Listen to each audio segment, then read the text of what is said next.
natin mga kaibigan. Again, magandang araw po sa inyong lahat at sana like and share niyo lamang po yung ating video. Ngayon, pag-usapan natin yung thumbnail na nakikita niyo diyan mga kaibigan. Okay? Gaya nga po ng sinabi ko, 'di ba, noong mga nakaraan na nai-content na rin natin. 'Di ba? Nai-content na rin natin ito, no? Mel Warren, shout out.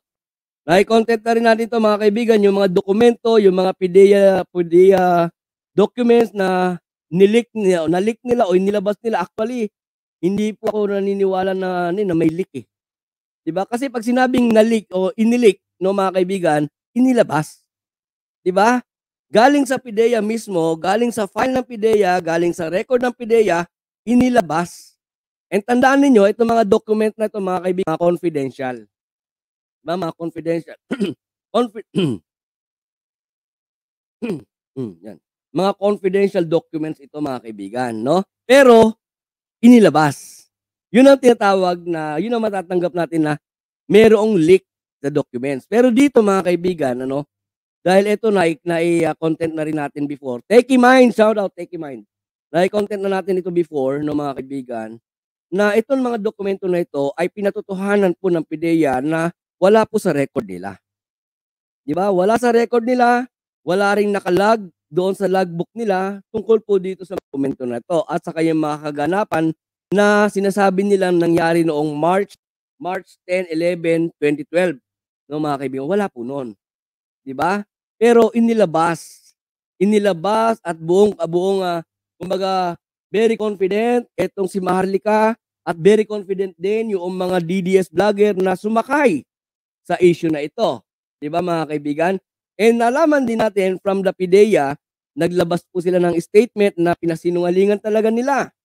'Di ba? Dahil sa walang serial number, hindi nila ma-trace kung meron po talagang kaganapan noong March 2012, 'di ba? Wala dahil sa walang serial number. Pagkatapos maraming sakay doon sa dokumento, 'di ba mga kaibigan? And dahil din po sa patuloy ang ginagawang paninira nitong si Maharlika, dinamay na pati ang PDEA na talagang halos gusto niyang kumbaga ay anong tawag, salitang kanto mga kaibigan, yung parang gusto niyang ilupasay na tapos habang nakalupasay tatadyakan pa ng tatadyakan, 'di ba? So nagising ang PDEA. Haba ng kwento, sasabihin lang nagising ang PDEA, 'di ba? At nagsabi na kakasuhan na itong si Maharlika. So baka sabihin ninyo mga kaibigan, baka sabihin ninyo na puro ka tulad yung isang nag-comment doon sa comment section, doon sa unang video natin kanina mga kaibigan. Sabi doon, bakit daw ang daldal-daldal ko? Sinagot ko, no mga kaibigan, kasi vlogger ako, 'di ba? Wala namang vlogger na pipi, tama?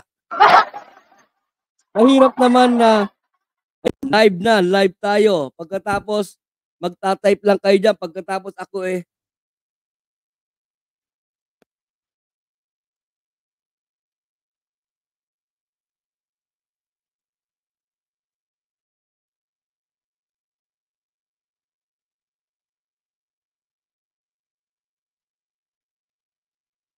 'di ba? Mahirap naman yung gano'n 'no mga kaibigan. Oh, kaya ka nga vlogger, dahil kinakailangan madaldal ka, 'di ba? Dahil yung bibig mo, yung daldal mo, yun ang puhunan mo, 'di ba? Para maiparating sa taong bayan kung ano yung impormasyon, idea, comment na gusto mong iparating sa kanila. 'Di ba mga kaibigan? Oh, pagka ayaw niyo ng maingay na vlogger, maghanap kayo nung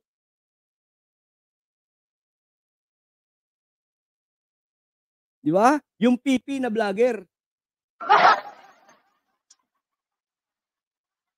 Oh, sabi ni Mami B, nananawagan din si Atty. Gadon na kasuhan na yang si Hitad na yan, 'di ba? Totoo 'yun mga kaibigan 'no. Hinihintay ko lang yung video ni Atty. Gadon, dapat naisabay ko na rito, 'di ba? Pero ito pa lang yung nakita natin mga kaibigan. So ito, para bawal mapipihos, puwede lang mautal. 'Di ba ako minsan, sa totoo lang mga kaibigan, ako kung merong magko-comment na ako utal, tatanggapin ko dahil yan ang napapansin ko 'no. Hindi ko na alam, siguro sign of aging, 'no? Yung, isa pa naman ito sa ano, ito pa naman mga kaibigan, isa sa mga puhunan ko, 'no, yung pagsasalita, 'no? Dahil yung mga nakaraan natin tayo ay ano, tayo ay speaker po tayo sa mga networking, 'di ba? Nai-invite tayo na mag-speak dos pagka minsan. Kaya ano ko 'to, kumbaga puhunan ko na sana iniingatan ko. Kaya lang pagka minsan, ako mismo sa sarili ko ay napapansin ko kapagka ako'y nagsasalita minsan parang yung bang, both side dito mga kaibigan, parang ano, parang alam niyo yun yung feeling ng yung akala mo, namamanga ka, 'no? Tapos pagka nagsalita ka medyo ano, medyo, urong ng konti dila, gano'n lang pagka minsan gano'n ako mga kaibigan, 'no? Kaya nga kung mapapansin ninyo, paulit-ulit yung isang salita ko, paulit-ulit ang ginagawa ko, 'no, mga kaibigan. Dahil sa iniisip ko baka hindi ako naintindihan, baka yung pagkakasabi ko inautal na naman ako kaya pinapaulit-ulit ko. Kasi ang mahalaga sa akin mga kaibigan, hindi yung pagiging utal ko pagka minsan, kundi ang mahalaga sa akin is maintindihan ako nung mga kausap ko, 'no, mga kaibigan. Ay, Mami B, maraming salamat sa ano, sa continue na pagre-renew ng ano, ng membership, 'no, sana all, 'di ba? Sana all mga kaibigan, Oo nga pala yung ating membership mga kaibigan, hindi ko lang alam may harang ba yung aking membership? May mga ano, may mga shotgun bang nakatutok do sa aking ano, sa joint button at saka do sa ano, membership? Kasi napakatumal mga kaibigan, ano, pero okey lang 'yan, walang problema diyan, 'no. Tinatawag niyo hindi ko naman kakariya, kaya lang pagka minsan napapansin ko lang, 'no. Siguro kako kaya walang ano, kaya walang, nagpapadala ng suporta, siguro baka may nakatutok na shotgun dun sa ano, 'di ba, sa joint at saka dun sa ano, ng mga kaibigan. Okey lang na 'pag nabanggit lang 'yan kasi nag-ano, nag, nag-renew ng membership si Mami B, 'di ba, kaya nabanggit ko lang. So eto na mga kaibigan, balikan natin itong ating pinag-uusapan, 'no. 'Yan, para hindi na tayo masyadong, maging madaldal dito, panoorin natin ito mga kaibigan, yung balita. Panoorin natin yung balita mga kaibigan tungkol po dito sa ano, sa pagpa-file ng kaso ng PIDEA, okey? Ito'y nabalita, alam ko marami sa inyo nakapanood na nito, 'di ba? Ito, panoorin natin mga kaibigan. Authority to operate at pre-operation report na may petsa na March Ulitin natin. naman ng Philippine Drug Enforcement Agency na peke ang kumalat na authority to operate at 'Di ba? Peke yung kumalat 'no mga kaibigan ng mga dokumento, 'di ba? Ibig sabihin mga kaibigan, pagka sinabi natin kasi na nag-leak galing sa PIDEA, iisipin natin ito, 'no, na ang PIDEA ay nagki-keep ng mga pekeng dokumento. Pero hindi po, 'di ba? Alam natin 'yan 'no mga kaibigan. So sabi ng PIDEA sa balita ay peke yung mga kumakalat na dokumento. Okay, tuloy. Kapitan Dong, shoutout. pre-operation report na may petsa na March 11, 2012 na nagsasangkot kay Pangulong Ferdinand Marcos Jr. sa iligal na droga. Sa inilabas sa pahayag ng PIDEA, sinabi ng mga ito na ang kumalat na dokumento ay walang control number na in-issue ng PIDEA National Operations Center. Nakatakip din anya ang item number sa may bahagi ng noted by kaya't hindi ito ma-verify. Bakante rin umano ang item number 6 at number 8 sa bahagi ng coordination made by at received by. At higit sa lahat, ang pangalan ng target individual ay wala sa listahan ng kanilang National Drug Information System o NDIS. Iginiit ng PIDEA na walang gaanong dokumento ang PIDEA. Kaugnay nito, pinag-aaralan na ng PIDEA na sampahan ng kaso ang vlogger na si Maharlika na siyang naglabas ng naturang dokumento. Diba mga kaibigan? So, ayan na, nabalita na, 'di ba? Nabalita na mga kaibigan na itong si na itong si Maharlika ay kakasuhan na, no? Sana matuloy, sana mapabilis, no, mga kaibigan. And alam niyo ba, eto na, no? Galit na galit si Maharlika. Di ba? Baka sabihin niyo masyado tayo seryoso, mga kaibigan, di ba? Alam ko yung mga nauumay na sa inyo kay Maharlika, ha? Oh, alam niyo may reaksyon. May reaksyon si Maharlika, mga kaibigan. Di ba? Ano ang reaksyon ni Maharlika dito na siya ay kakasuhan na, no, mga kaibigan? Eto, ha?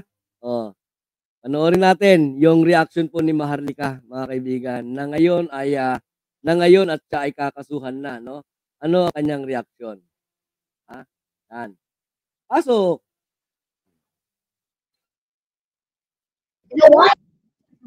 Ko, kahit na magbayad ako, mga palangga, babayaran niyo lahat ng danyos, lahat ng aking lawyer's fee pag tinalo ko kayo sa hukuman. Itayo niyo ako sa witness stand. Laso! Diba? Ang lakas ng loob, mga kaibigan, di ba? Pag tinalo nyo ako sa hukuman, di ba? Lahat ng gastos ko, attorney's fee, lahat yan, ibabalik nyo sa akin. Pera na naman. Trigger woman, shout out. Okay?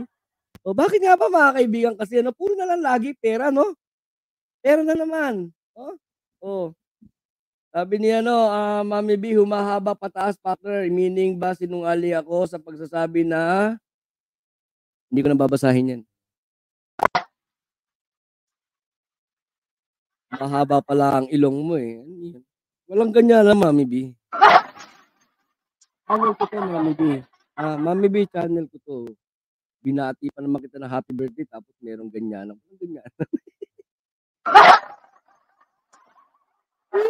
Hello yan, Alex. Andrade, shout out. Okay, so balikan natin to. Inuwain natin, mga kaibigan. Dito ko lang nakita, mga kaibigan, kung gaano magalit etong si Maharlika, no? Okay, pakinggan natin ulit. Bakit ko sila sina-challenge? Pag kinasuhan niyo ako, kahit na magbayad ako, mga palangga, babayaran niyo lahat ng danyos, lahat ng aking lawyer's fee pag tinalo ko kayo sa hukuman. Pag tinalo ko kayo sa hukuman, lahat ng nagastos ko, babayaran yun lahat.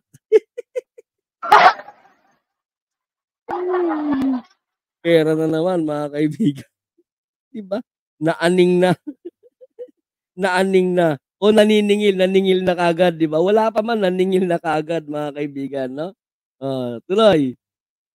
Itayo niyo ako sa witness stand. Itayo niyo raw siya sa witness stand. So, Marcos Jr., hawak mo lahat, pati pulboronic money, smuggling money, lahat pera ng bayan kinamkam nyo. I challenge all of you. File! Ulitin natin, mga kaibigan. Ulitin natin yun, yung mga parte na pasigaw siya, no? Pasigaw siya. Sabi niya, lahat daw ng pera, di ba? Pera ng Bron, pera ng Smugs, hawak daw lahat ni PBBM, di ba? Rowie, shout out Rowie. Ito, gusto ko lang kasi ulitin ito, mga kaibigan, yung sumisigaw na siya. Niyo ako sa witness stand. Laso, Marcos Jr., hawak mo lahat, pati pulboronic money, smuggling money, lahat pera ng bayan kinamkam nyo. I challenge all of you. Fight!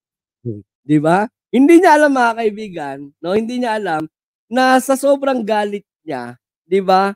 Hindi niya alam na meron siyang mga nabibitawang salita na pwedeng makapagpadagdag pa uli sa kaso niya. Di ba? Hindi ko alam kung nasa katinuan pa ba ng isip etong si Maharlika, no, mga kaibigan. I challenge you! Yan, tama, sabi niya rin, 2 cents. Palakas pa ng loob si Maharlika, game over ka na. Ito yung sinasabi niya, mga kaibigan, na malapit na sa finish line. Di ba? Yun na content natin ng isang araw. Yung malapit na daw sa finish line. Ito pala yun. No? Kaya nga, hindi na niya kontrolado yung kanyang isip. Hindi niya na kontrolado yung kanyang mga salita. Di ba? Hindi niya na rin kontrolado yung kanyang emotion. No, mga kaibigan? Bakit? Kasi palapit na po siya doon sa finish line, no? JC Moss, shout out sa iyo, okay? JC Moss, Alibal, shout out. Yon. Pang-apat na kaso na yan kung sakali, sabi ni Arneldo Olaes. And mas gusto niya nga kasi gusto niyang sumikat, sabi ni Rowie. Okay, ulitin natin ito, mga kaibigan. Trip ko lang. So, Sa'yo, Marcos Jr., hawak mo lahat, pati pulboronic money, smuggling money, lahat pera ng bayan kinamtam nyo. I challenge all of you, file a case against Maharlika that this document is fraud. Kung hindi nyo gagawin, Di ba? File a case, no?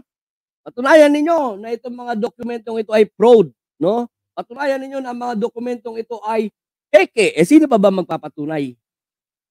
Sino pang hinihintay mo magpapatunay? Mismong taga-PIDEA. Saan ba galing? Okay, let's say na kasabi ko hindi yan nag-leak, di ba? Dahil unang-una, ang PIDEA hindi po nang humahawak yan ng mga peking dokumento. Di ba? Kapag sinabi natin na nag-leak yan at galing yan sa PIDEA, mga kaibigan, ibig sabihin ay nagkikip ng peking dokumento ng PIDEA. Di ba? Pero ang sabi ng PIDEA, hindi galing sa kanila. At pangalawa, dahil nga sa walang serial number, hindi nila matrace, di ba? At pangatlo, sabi ng PIDEA, peke. Sino pa? Sino pa ang hinihintay mo na magsasabi na hindi peke yung mga dokumento na pinakita mo? Yung mga DDS, si Duterte, si Harimau. Yung Banateros na nandoon ngayon sa SMNI. Gusto mo sila magsabi na hindi peke yung mga dokumento na pinakita ni Maharlika. Alangan naman na magsabi na hindi peke yan, taga-PIDEA mismo, sila nga mismo nagsabi, di ba? And tandaan nyo to mga kaibigan. Ang PIDEA kasi, ang PIDEA mga kaibigan, ay nag-iingat din yan. Bakit? Kasi madalas, di ba? Ito na ko lang, as far as I can remember, di ba? Lovely G, shout out. Yun, Otso, shout out. Okay? As far as I can remember mga kaibigan, ay kung merong departamento ang gobyerno na kumbaga very risky. Di ba very risky dahil sa madalas ay nababalikan sila, PIDEA. Di ba? Kaya dito mga kaibigan, talagang maingat sila. Di ba maingat sila? Ayaw nila na mababalikan sila noong kanilang mga ng problema, mga kaibigan. Totoo yan, mga kaibigan. Madalas ang PIDEA meron silang mga yung bang nakakasuhan sila ng ang tawag doon, yung libel, mga ganyan, mga kaibigan. Yan ang madalas sa PIDEA, yan ang madalas na kinakaharap ng PIDEA, So dito mga kaibigan ay nagiging maingat sila lalo na at nailalabas na nila sa mainstream media. Diba? Sabi nila ay peke yung mga dokumento na ipinakita ni Maharlika. Pagkatapos etong si Maharlika naman ay naghahanap pa, naghahamon pa.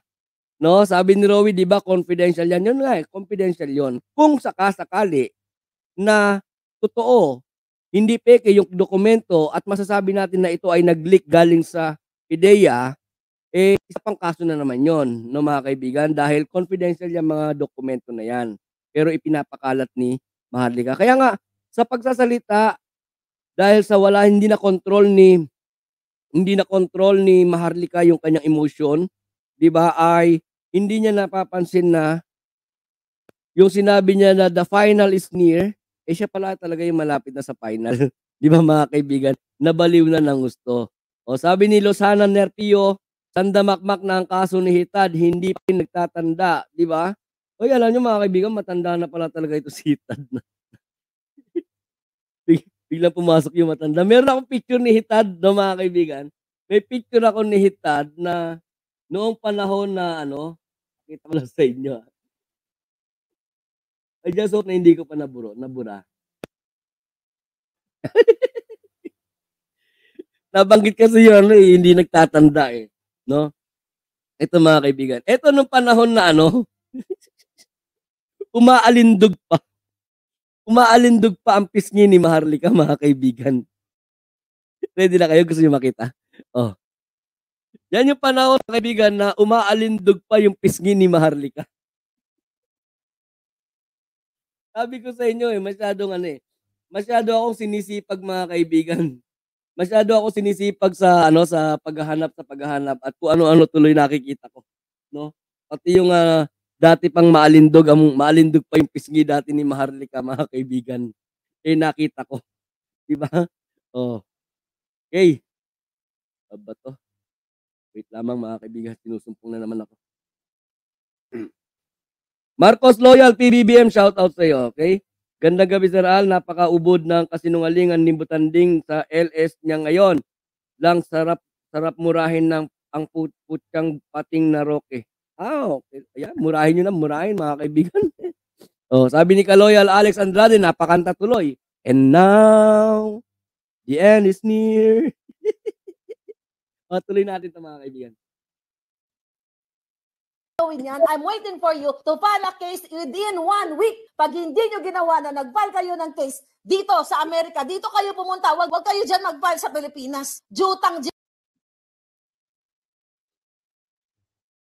Saan dyan maalindog? Yung pisngi, Mami B, maalindog. Yung pinakita ko kanina. Pasa ko sa'yo mamaya. Di ba? Nag-ahamon siya, kasuhan daw siya, mag-file daw ng kaso sa Amerika. Bakit sa Amerika? Di ba? Sa Amerika. Asan ba PIDEA? Doon sa Pilipinas magpa-file ng kaso. Di ba? So anong gagawin mo? Hintay mo na lang. Tapang ka. Nagtatapang-tapangan ka lang sa salita mo ngayon, 'di ba? Pero sa totoo lang, itinatago yung kahinaan mo, itinatago yung takot mo ng pagtatapang-tapangan at pagsigaw-sigaw mo. 'Di ba? Aminin mo na na nayayanig ka. 'Di ba? Aminin mo na that the end is near for Maharlika. 'Di ba? Simple lang naman 'yan mga kaibigan eh. Simple lang. Ako sa akin ako tatanungin niyo, simple lang. Sabihin mo na kung sino yung nasa likod mo. Sabihin mo na kung sino yung nagpapatakbo sa iyo. 'Di ba? Dahil ako alam ko Alam ko na mga kaibigan napagtagni ko na ang lahat, 'di ba? Kaya lang ayoko pa muna sabihin. 'Di ba? Pero pagka minsan kung matalino ang mga nakikinig kay Maharlika, malalaman ninyo kung sino nasa likod niya. Mga kaibigan, malalaman niyo na kung sino nasa likod ni Maharlika. Pakinggan niyo lang maigi pagka minsan yung kanilang mga yung kanyang mga sinasabi. Pagka minsan nadudulas na siya. No, mga kaibigan, nadudulas na siya pagka minsan. Tulad nung isang video, hindi ko na i-download, no? Ang sabi niya ron ay yung kausap niya na may hawak din daw ng pulboronic video, no? At nagpadala sa kanya nitong mga dokumento. Yun ang sabi niya, hindi ko na i-download eh. Ang sabi niya mga kaibigan ay ito raw ay nahanap na rin. Alam na nyo kung sino hinahanap, 'di ba mga kaibigan? Pagkatapos yung hinahanap na yun na nasa isip ko, hindi ko pa mabanggit nagbabanggit din pagka minsan ng mga litanya nitong si Maharlika, 'di ba? Alam na this. Sabi ni Mami B, correct host, pinagtatakpan niya na lang ang nervyos niya sa pagsigaw-sigaw. Tama. Sabi niya Arne Dolares, wala nang adrenaline si Hitad, natatalo na siya ng emotion niya. And sabi ni JC Moss, hysterical psychopath Maharlika. Di ba? Blind item. May blind item ako. Tita nandito, shout out. Hindi ka late, tita. Sabi nga sa inyo, di ba? Kayo ang laging una sa puso namin. Di ba? Tuloy. Ninyo. Dito nyo ako pailan. Kausapin nyo ang gobyerno ng Amerika. Hanggang Friday. Hintay ka, nandiyan sa Amerika, nasa Washington si PBBM. Malay mo biglang di ba? Sige. Hintay ka ha. Ang lakas ng loob mo ha. Pero hindi naman sa Amerika magpapile, sa Pilipinas, mga kaibigan. Pero malay natin, di ba? Bilog ang gulong, di ba? Kung ngayon ay kung dati ay nasa ibabaw ka, nagtatapang-tapangan ka, tinatawag mong The Junior, di ba? Tinatawag mong Kuting, tinatawag mong Ahas, di ba? Tinatawag mong Lisa Tanas, di ba? Bilog ang mundo. Ngayon pa lamang nagpapakita ka na kagad ng iyong kahinaan. Di ba? Hindi ko ma-imagine mga kaibigan ng isang Maharlika kung paano itsura ng pagka umiiyak at nagmamakaawa, di ba? O baka pwede na rin natin sabihin na na magpagawa na rin siya ng dokumento na nagsasabi na siya ay dati ng baliw. Parang si ano lang, 'di ba? Parang si Kibuloy lang, no, mga kaibigan. Oh, baka sakaling malibre ka sa kaso, 'di ba? Baka sakaling malibre ka sa asunto, no? Gawa ka ng ano, mahilig naman kayong gumawa ng mga dokumento, 'di ba? Paggawa ka ng dokumento at ito ay mula sa isang mental hospital, no? At ikaw ay na-diagnose na dati pa na kaya ganyan ka magsalita sa mga live mo ay dahil dati ka ng baliw o baka sakali malibre ka, 'di ba? 'Di ba, mga kaibigan? So yun lang ang ano, no, yun lang yung ating nais i-share ngayong araw na 'to, mga kaibigan, na eto nga ano yung the final is near, no? Eh, yun na yun. Kay ano, kay nakikita natin yung kay Hitad, no, mga kaibigan, na sabi nga ni Alex, ni Ka-Loyal Alex kanina ay, "And now the end is near. You have to face." Oh, di ba? Oh. Mamaya andyan, home security kakatok sa bahay mo, sabi ni ano. Oh, yung ano yun? Home security, di ba? Hmm. Yun. Buti na lang sa luka-lukang, maharlukang Hitad na yan, sabi ni Tita nandito. So yun, mga kaibigan, ano, yun lang. Kung meron po kayong mga comment or any violent reaction, kasi si Maharlika, oh, di ba? Violent na yung reaction niya. O kayo, kung meron kayong mga violent reaction, mga kaibigan, ay paki-comment na lamang po diyan sa comment section, lalong-lalo na po yung mga tropa natin na mga team replayer, no, mga kaibigan. And don't forget to like and share po yung ating video, no, mga kaibigan.